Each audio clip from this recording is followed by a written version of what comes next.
ओम। सादर नमस्ते जी। किसी के काम जो आए उसे इंसान कहते हैं। किसी के काम जो आए उसे इंसान कहते हैं। पराया दर्द अपनाए उसे इंसान कहते हैं। किसी के काम जो आए उसे इंसान कहते हैं।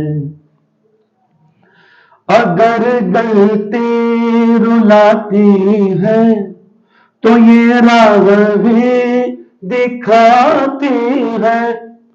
अगर गलती रुलाती है तो ये राह भी दिखाती है।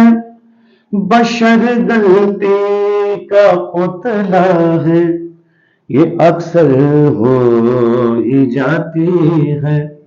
जो गलती करके पछताए उसे इंसान कहते हैं।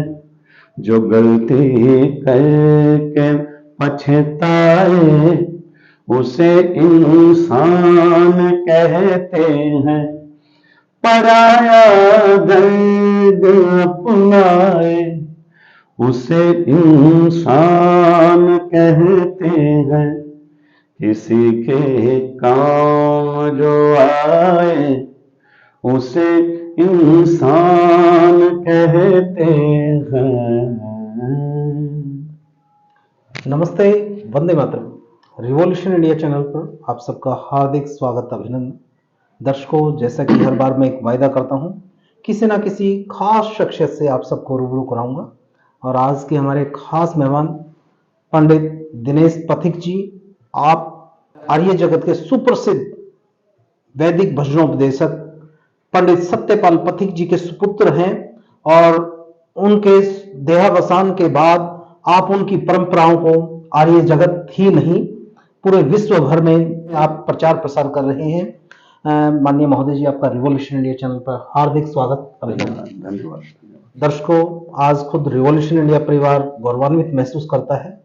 जैसे कि मैंने बताया था कि हमने एक ऐसी श्रृंखला की शुरुआत की है जिसमें हम वैदिक विद्वानों को उनका सानिध्य प्राप्त करेंगे, उनके मार्गदर्शन में कुछ अच्छा करने का प्रयास करेंगे।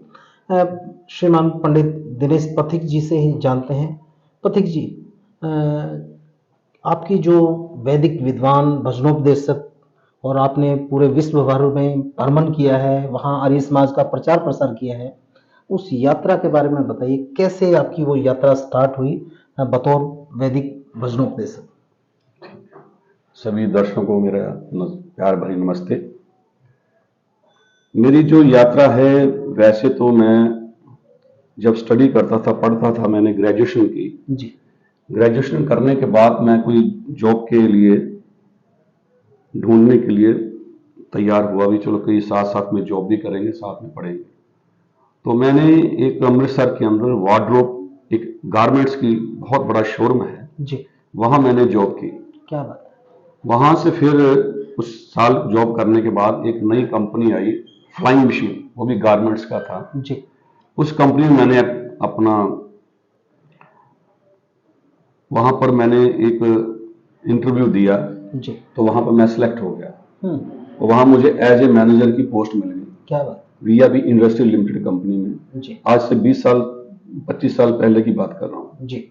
तो वहां फिर मेरा ये जॉब का कार्य शुरू हुआ पढ़ने के बाद। जी। वीआईपी, फिर उसके बाद फ्लाइंग मशीन कंपनी में मैंने काम किया। फ्लाइंग मशीन कंपनी में मैंने 6 साल काम किया। फिर एक कंपनी आई एडिडास। जी। एडिडास शूज का काम है, गारमेंट्स का काम है। फिर उसमें मैंने वहां एप्लीकेशन दी, वहां भी मुझे जॉब मिल गया एज ए मैनेजर की।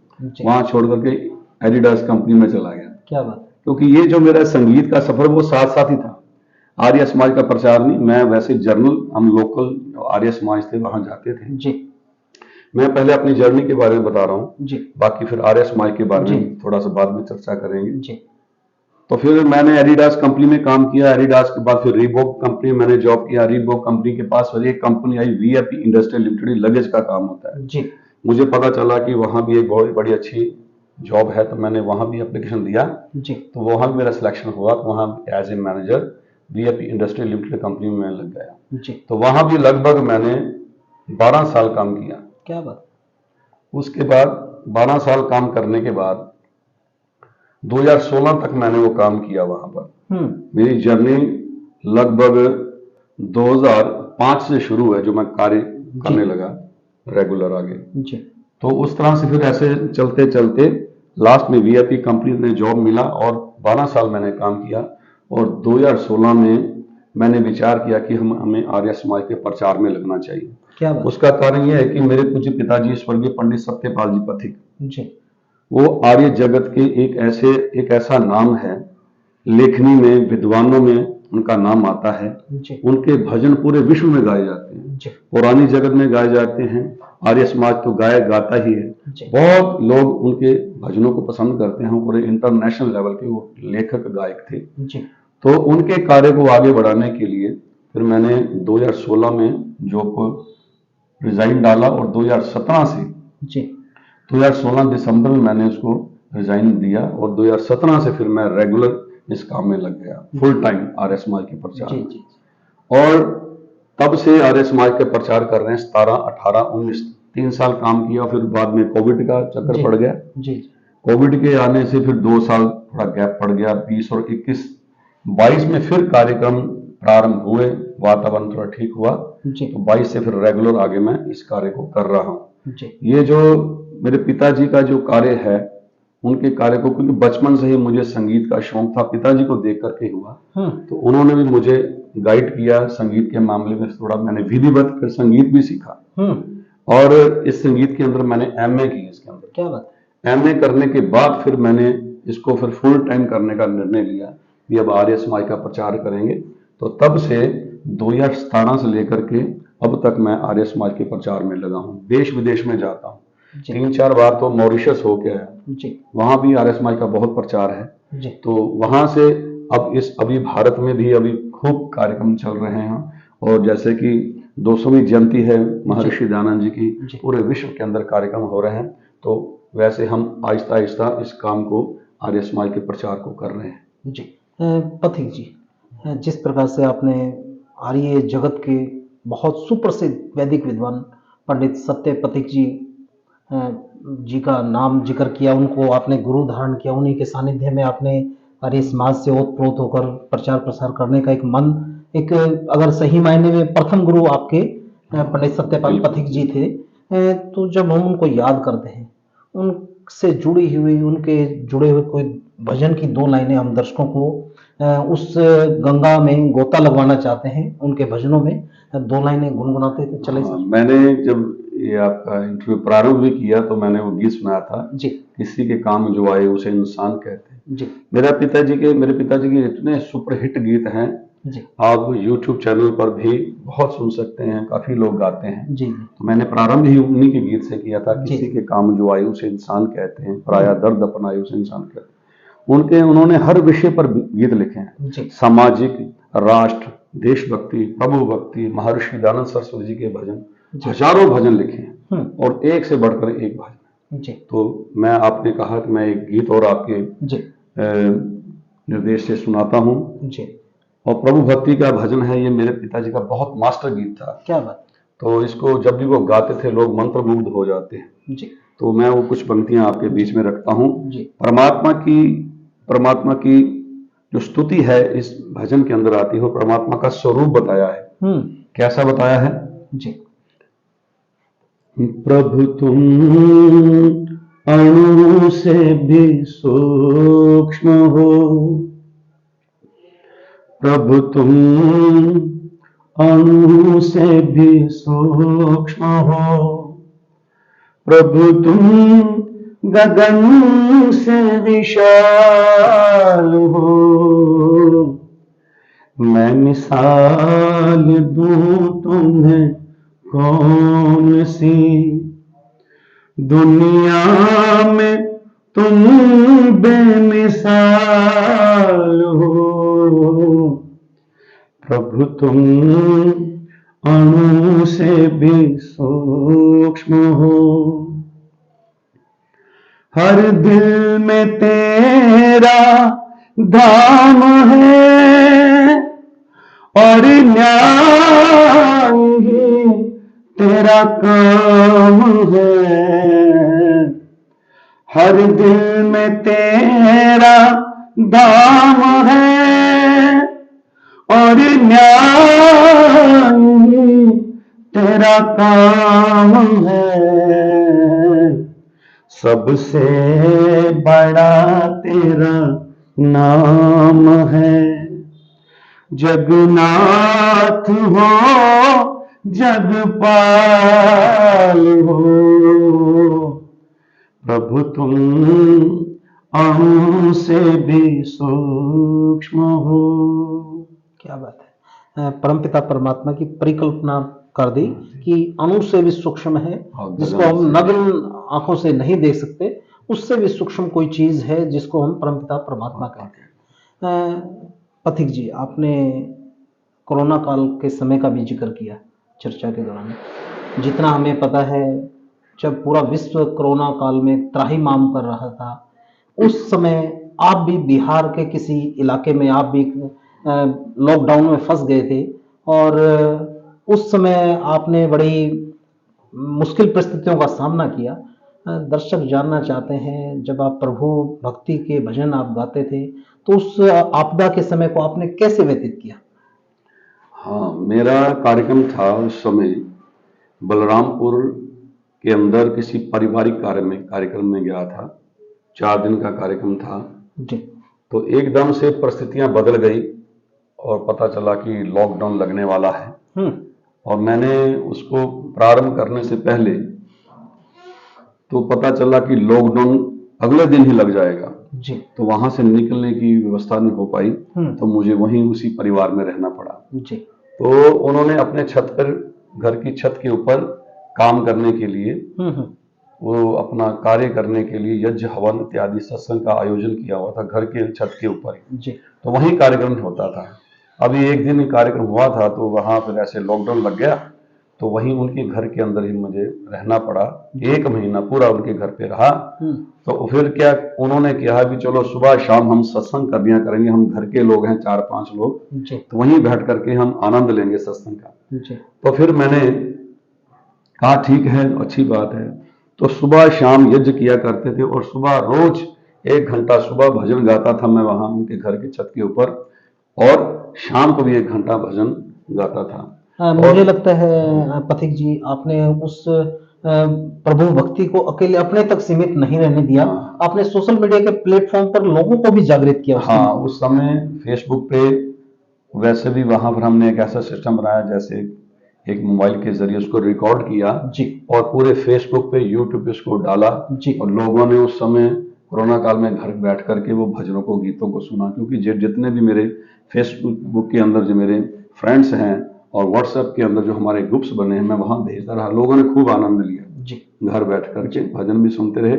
और कोरोना काल तो घर से तो जा नहीं सकते थे, तो इसलिए फिर उन्होंने घर पर ही बैठ करके भजनों का आनंद लिया। मुझे लगता है पथिक जी, आपके उस समय के भजनों ने लोगों को उस विपरीत परिस्थिति में अपने को आत्मबल मिलने का एहसास महसूस किया कि पथिक जी के जो भजन है उससे उनको नया जीवन दान मिल रहा था। हाँ जी, बिल्कुल बिल्कुल ऐसा ही हुआ।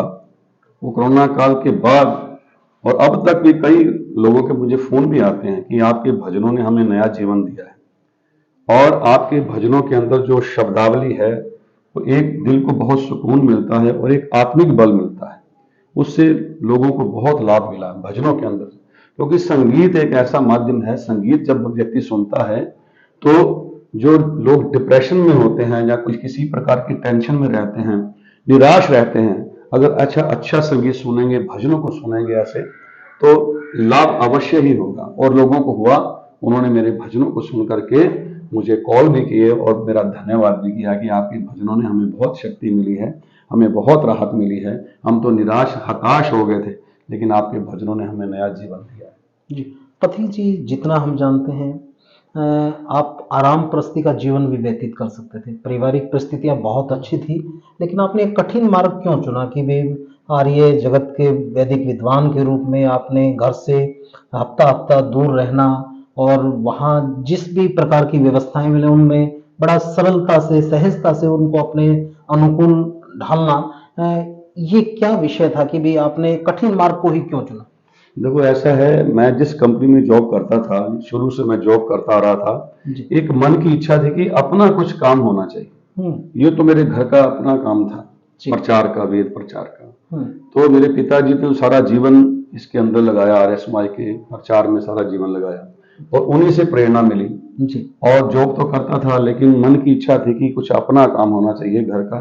संगीत विद्या मैंने थोड़ी सीखी थी प्रारंभ में। जी। शुरू से बचपन से हम संगीत में जुड़े रहे, पिताजी को देख करके वहां से संस्कार मिले, उन्होंने हमें मार्गदर्शन भी दिया, जी। संगीत भी सिखलाया अच्छे किसी एकेडमी से। तो वहां सीख करके फिर हम, थोड़ा ये विकल्प था मेरे पास कि अगर लाइफ में कभी जीवन में कुछ ऐसा समय आया तो हमारे समाज का प्रचार में अपना जीवन लगाएंगे। तो पिताजी का 2020 में देहांत हो गया। वैसे तो 2017 से मैंने इसको प्रारंभ कर दिया था उनके होते होते ही।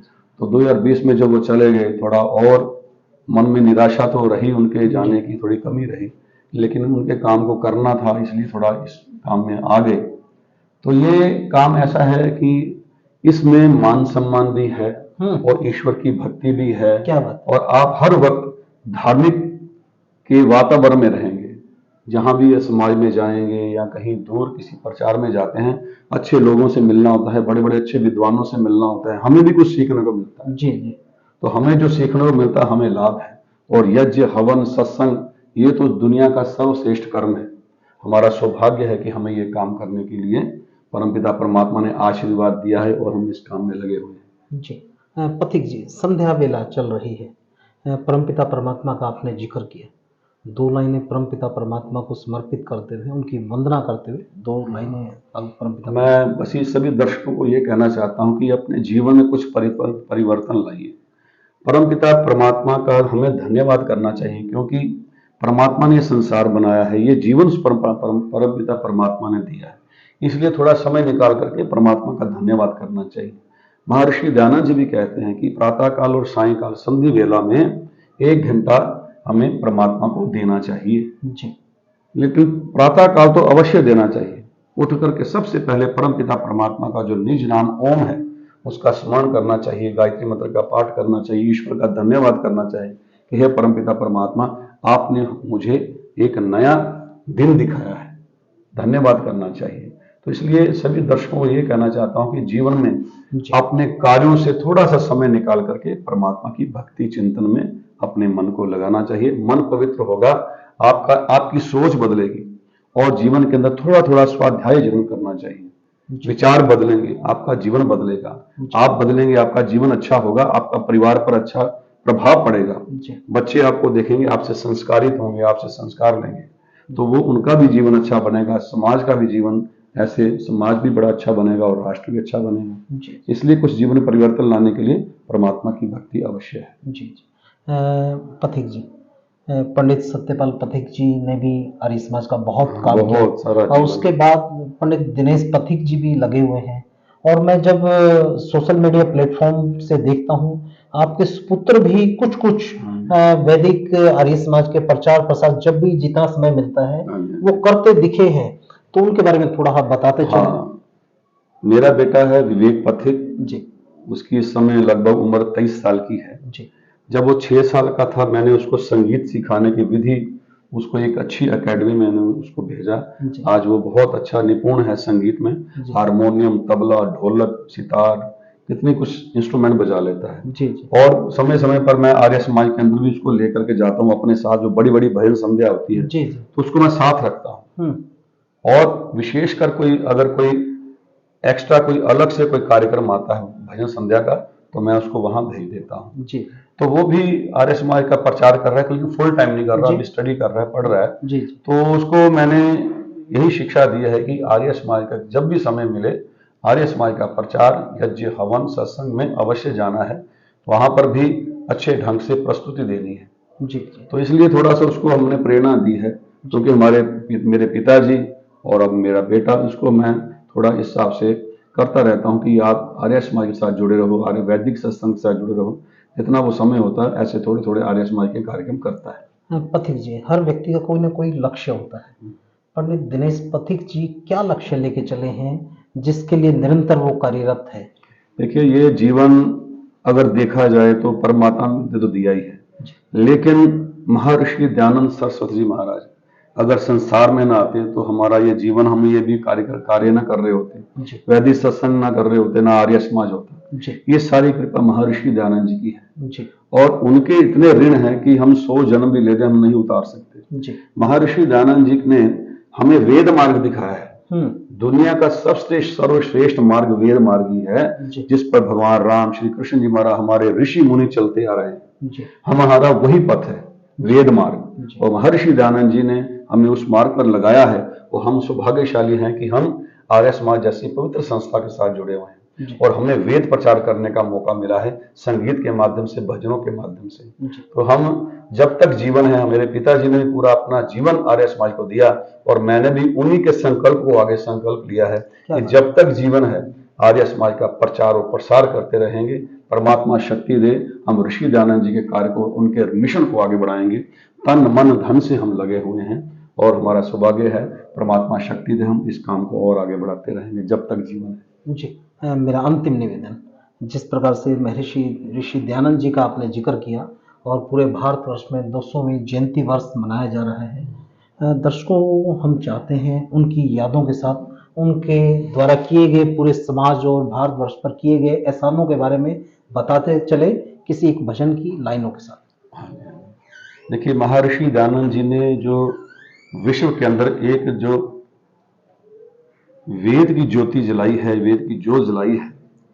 महर्षि दयानंद जब इस संसार में, इस दुनिया में देखा कि लोग बुराइयों में फंसे पड़े, अंधविश्वास, पाखंडों में, कुरीतियों में, ऋषि दयानंद जी ने ये देख करके इनको दूर करने के लिए अपना सारा जीवन लगा दिया, और लोगों को श्रेष्ठ मार्ग, वेद मार्ग पर लाने का उन्होंने प्रयत्न किया, और उनमें सफलता भी प्राप्त की। तो इसलिए हम महर्षि दयानंद जी के ऋणी हैं, उन्हीं के कार्य को आगे बढ़ा रहे हैं, आर्य समाज का प्रचार और प्रसार कर रहे हैं। मैं कुछ पंक्तियां अपने महर्षि दयानंद जी के लिए समर्पित करना चाहता हूं। अगर स्वामी दयानंद ना हमारा ना खुदा होता, न हम होते, न तुम होते, न कश्ती का पता होता। अगर स्वामी दयानंद ना,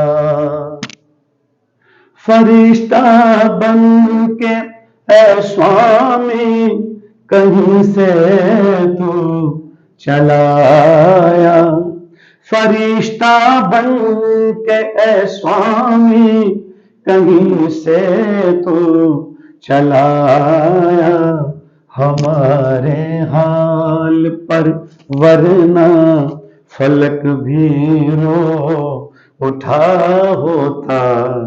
अगर स्वामी दयानंद ना हमारा ना खुदा होता, अगर स्वामी दयानंद ना।